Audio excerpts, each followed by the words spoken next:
الحمد لله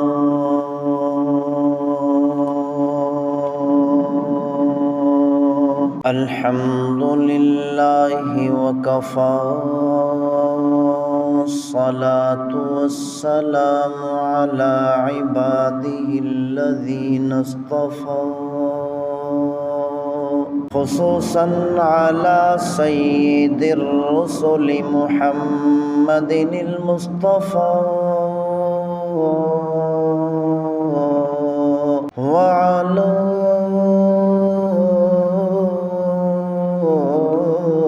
آله المجتبى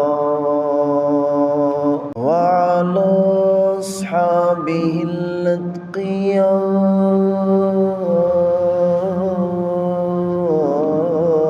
والأصفياء أرسله بالحق بشيرا ونذيرا وداعيا إلى الله بإذنه وسراجا منيرا أما بعد فأعوذ بالله السميع العليم من الشيطان الرجيم بسم الله الرحمن الرحيم استغفروا ربكم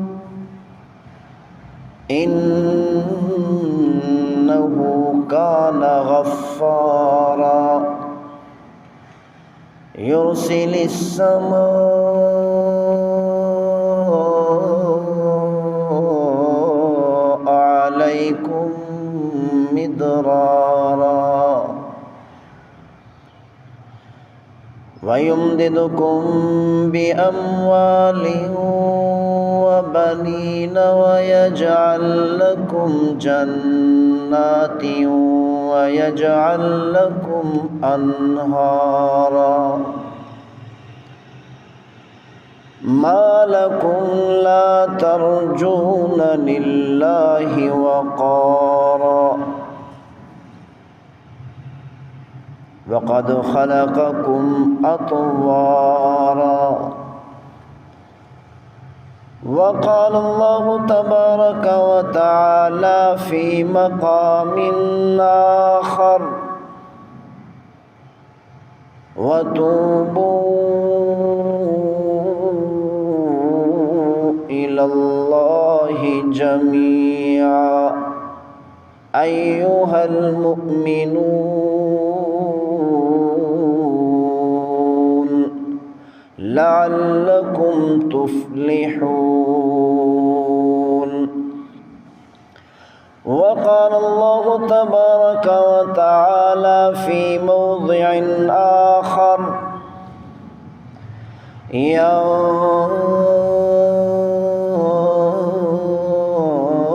أيها الذين آمنوا توبوا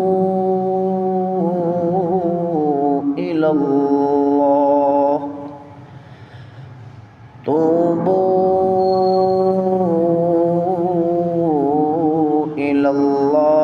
توبة نصوحا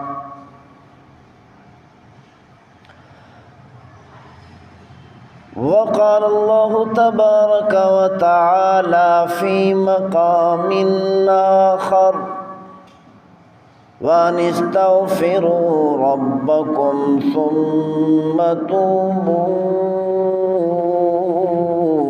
إليه يمتعكم متاعا حسنا إلى أجل مسمى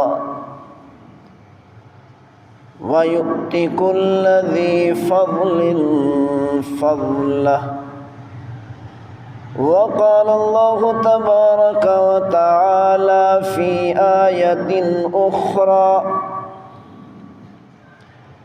ويا قوم استغفروا ربكم ثم توبوا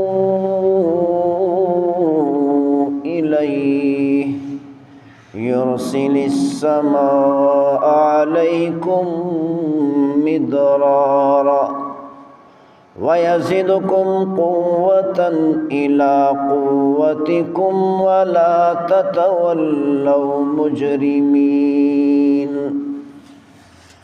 وقال النبي صلى الله تعالى عليه وسلم: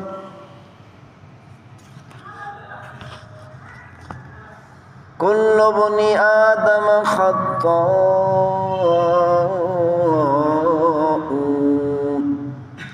وخير الخطائين التوابون.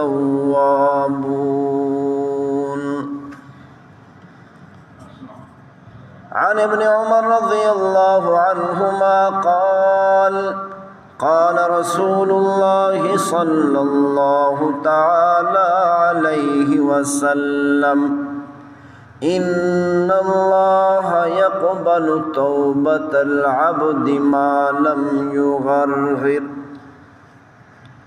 رواه الترمذي.